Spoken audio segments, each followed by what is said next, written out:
Hello நண்பா, நான் தான் உங்கள் கேம் தமிழா. இந்த வீடியோ என்ன பார்க்க போகிறோம்னா பிளாக்ஸ் ஃப்ரூட் கிரைண்டிங் வீடியோ. போன பாட்டில் நம்ம 65 லெவலோடு விட்டுருப்போம். இந்த பாட்டில் ஒரு 75 லெவல் அடிக்கலான்ற ஐடியாவோட வந்திருக்கோம். சரி வாங்க, வீடியோ எவ்வளோ லாங்காக போகுது, நம்ம என்னென்ன சேஷ்டைகளை படி இருக்கோம் பார்க்கலாம். இன்ட்ரோ பார்த்துனாதவங்க எல்லாருக்கும் ஒரு மிகப்பெரிய தேங்க்யூ. சீக்கிரம் இன்ட்ரோவை நம்ம மாற்றலான் இருக்கிறோம். அப்புறம் என் ஃப்ரெண்டு ஒருத்தனுக்கு சேனல் ஆரம்பிக்கலாம் ஹெல்ப் பண்ணியிருக்கேன். சேனல் பேர் லண்டன் குரங்கு. சேனலோட லிங்க்கை கமெண்ட்டில் பின் பண்ணுறேன், தயவு செஞ்சு போய் பாருங்கள்.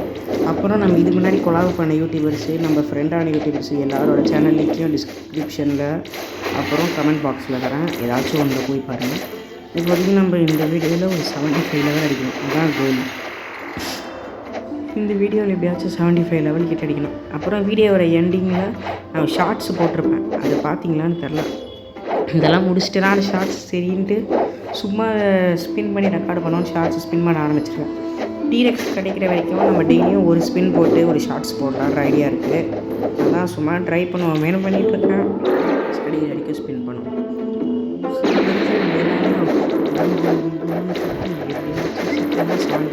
நம்ம அடித்தாதான் சீக்கிரமாக எல்லா வேலையும் முடிச்சுட்டு போகணும். நான் ஏதாச்சும் இன்ட்ரெஸ்டிங்கான சீன்ஸ் இருந்தால் தான் வைக்கிறது. நடுவில் வீடியோ 13 நிமிஷம் வீடியோ பிடிச்சி 75 லெவல் வரைக்கும் கிரைண்ட் அடிச்சிருக்கேன். அதுக்கப்புறம் புள்ளி கேம் வந்து வியூஸ் அவ்வளோவா போக மாட்டேங்குது. புள்ளி கேம் வந்து போடுற மூடே எனக்கே போயிடுச்சு. அதனால தான் கடைசியாக நாளைக்கு ஒரே ஒரு பார்ட்டு பேக்கை போட்டு விளாட்ற மாதிரி ஒரு பார்ட்டு ஸ்டோரி போட்டு அவ்வளோவா போகல. என் அண்ணனோட விளாண்டு போட்டு ஏதோ கொஞ்சம் போச்சு. அதான் நாளைக்கு ஹேக்கு போட்டு சும்மா ஃபன் பண்ணுற மாதிரி ஒரே ஒரு புள்ளி வீடியோ வரும். அதுக்கப்புறம் கீழே கமெண்ட் செக்ஷனில் ஏதாச்சும் புள்ளி வேணும் ப்ரோ, அந்த புள்ளி வீடியோக்கு ஒரு 10 லைக்ஸு ஒரு 2 கமெண்ட் புள்ளி வேணும்னு வந்துச்சுன்னா உங்களுக்கு புள்ளி நான் ரெகுலராக சண்டே போடுறேன். அப்புறம் நம்ம சேனலுக்கு இப்போ வர சாட்டர்டே ஸ்பெஷல் சண்டே ஸ்பெஷல் என்ன போடலான்னு நான் யோசிச்சு வச்சுருக்கேன்.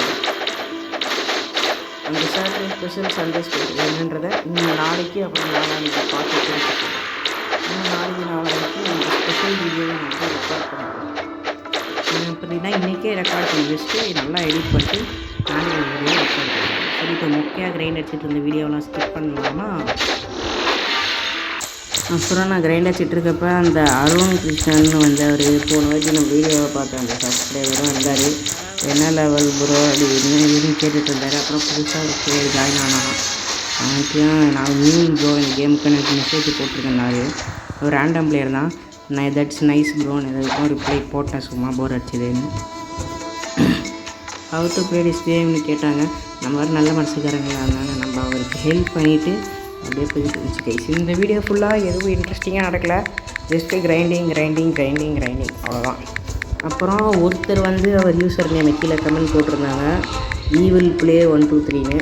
அவருக்கு தேங்க்யூ. அதே மாதிரி இன்னும் ஒரு 5 to 4 வந்துருச்சுன்னா, இல்லைனா ஒரு இன்னும் 4 வந்துருச்சுன்னா கூட போதும். ஒரு ஃப்ரூட்டு ஒருத்தருக்கு நான் கொடுத்துருவேன். இப்போதைக்கு நமக்கு ஒரு யூசர் கிடச்சிருச்சு. இன்னும் அதே மாதிரி 4 யூசர் வேணும்.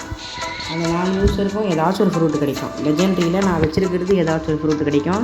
இல்லை நான் ஸ்பின் பண்ணேன்னா ஏதாச்சும் நல்லதாக அது ஏதாச்சும் கிடைக்கும். அதனால் மறக்காமல் நம்ம கிவ்அவேக்கு உங்களோட யூசர் நேம் கமெண்ட்டில் கொடுத்துருங்க. அந்த யூசர் நேம் இருந்தால் தான் நான் ஃப்யூச்சரில் ஏதாச்சும் கிவ்அவே பண்ணாலோ, இல்லைன்னா இப்போ பண்ண போகிற கிவ்அவேக்கு எல்லாத்துக்கும் அந்த யூசர் நேம்லேயே நீங்கள் இருந்தீங்கன்னா கூட நீங்கள் இருக்கீங்கன்னு நான் எடுத்துப்பேன். இப்போதைக்கு ஈவில் ப்ளே ஒருத்தர் இருக்காது, அவ்வளோதான். அப்புறம் எனக்கு கால்லாம் வந்துட்டு இருந்துச்சு, அதெல்லாம் நான் கட் பண்ணிடுறேன். அப்புறம் நடுவில் எனக்கு வீட்டில் ஃபோன் வச்சுட்டாங்க. வீட்டில் பேசிக்கிட்டே நான் கிரைண்ட் பண்ணிகிட்டு இருந்திருக்கேன். அதனால தான் அந்த சீன் நான் கட் பண்ண வேண்டியதாகிடுச்சு. இல்லைனா அதெல்லாம் காமிக்கிற அளவுக்கு ஒன்றும் இருக்காது. ஸோ இந்த வீடியோ இன்னும் ஒரு 2 லெவல் அடிச்சோன்னா அடுத்த வீடியோ என்ன நடக்குதுன்னா, இந்த மாதிரி கிரைண்டிங் வீடியோவே போட்டுட்டு இருந்தால் வியூஸ் போகுமா போகாதான்னு எனக்கு தெரியாது. அடுத்த வீடியோ ஏதாச்சும் இன்ட்ரெஸ்டிங்காக போடலான்னு இருக்கேன். நம்ம வில்சோ ப்ரோ சேனலில் போயிட்டு அவரோட சேர்ந்து விளாட்ற மாதிரி ஏதாச்சும் வீடியோ போடலான்ற ஐடியாவில் தான் இருக்கிறேன். அவரோட என்ன கேம் சேர்ந்து விளாட்றதுன்றான்னு தெரில. அது யோசித்து இன்றைக்கி 2வது வீடியோவாக அந்த வில்சோ ப்ரோவோட விளாண்டு போடுவேன். வில்சோ ப்ரோ ஆஃப்லைன்னா அவர் ஏதாச்சும் பிஸியாக இருப்பார். அவர் அப்படி பிஸியாக இருந்தார்னா அவரை டிஸ்டர்ப் பண்ண மாட்டேன். அப்படி பிஸியாக இல்லை ஃப்ரீயாக தான் இருந்தாருன்னா அவரோட போய் விளாண்டு வீடியோ. அப்படி இல்லைனா என் ஃப்ரெண்ட்ஸ் 2 பேர் இருக்காங்க, யூடியூப் சேனல் ஆரம்பித்து அவனுங்களால் ஏதாச்சும் வீடியோ போடுவேன். அப்புறம் கைஸ், முக்கியமான அனௌன்ஸ்மெண்ட்டு, சில பேர் போன வீடியோ பார்க்காம வந்துருந்தீங்கன்னா, நம்ம ஃப்ரீ ஃபயரு ஒரு ரூம் மேட்ச் நம்ம ஃப்ரெண்ட்ஸுக்குள்ளேயே சும்மா ஃப்ரெண்ட்லி ரூம் மேட்ச் ஒன்று போட்டுக்க போகிறோம் நம்ம ஃப்ரெண்ட்ஸுலேயே. அது 50 சப்ஸ்கிரைபர் அடித்தோன்னா லைவில் தான் போட போகிறோம். என் ஃப்ரெண்ட்ஸு அப்புறம் யார் பார்க்குறீங்களோ வரலாம். வர கவுண்ட்டை பொறுத்து பிஆரா சிஎஸ்ஆர் முடியப்படும். ஸோ நீங்கள் வர கவுண்ட்டு அதெல்லாம் பொறுத்துலாம். இன்னும் 74 லெவல் வந்தாச்சு கைஸ். இன்னும் ஒரு லெவல் அடிச்சுட்டா ஓவர். இன்னும் ஒரு லெவல் எப்படியாச்சும் அடிக்கணும். இந்த கிரைண்டிங் வீடியோலாம் போடுறதுலாம் எனக்கு ரொம்ப கஷ்டமாகவே இருக்கும். ஏன்னா எனக்கு கிரைண்ட் பண்ணுறப்பே நான் வாய்ஸ் கொடுத்தும் ரெக்கார்ட் பண்ண முடியாது. அப்படி ரெக்கார்டு பண்ணால் அது அவ்வளோவா நல்லா இருக்காது. அதனால் நான் இங்கே தனியாக வந்து ரெக்கார்டு பண்ணி இன்ட்ரோ ஃப்ரண்ட்டில் போட்டு அவுட் பேக்கில் போட்டு எல்லாத்தையும் பண்ணி இங்கே ரெக்கார்டு பண்ணணும். அப்படி ரெக்கார்டு பண்ணால் தான் ஏதோ கொஞ்சம் நல்லா போகும். அப்படி போயிடுச்சுனா தான் ஏதாச்சும் கொஞ்சம் சப்ஸ்கிரைபர் ஏறணும். மெயின் ஐடி மாதிரி ஒரு 300 சப்ஸ்கிரைபர் கிட்டேயாச்சும் போகணும். அப்போ தான் கொஞ்சம் ஏதாச்சும் நல்லா தான் நடக்கும். ஸோ தான் 75 லெவல் ரீச் பண்ணிட்டோங்க. இந்த வீடியோவோட கோல் 75 லெவல் ரீச் பண்ணியாச்சு. அப்புறம் ரெட்டு ப்ரோவோட இன்னும் கொலாபிங் வீடியோலாம் நிறைய வரும். ஏன்னா ஒரு வீடியோ போட்டு நான் அப்புறம் வீடியோ பக்கமே போலியேன்னு யோசிக்காதீங்க. அவரோட நிறைய கொலாபிங் வீடியோ வரும். வில்சோ ப்ரோவோட வரும். வில்சோ ப்ரோ சேனலில் கூட இப்போ ஏதாச்சும் வீடியோ வந்தால் வரும். அதெல்லாம் சொல்ல முடியாது கைஸ். நான் நாளைக்கு ஸ்பெஷல் வீடியோவாக அவங்களோட கொலாப் பண்ணி கூட போடுவேன். So bye guys.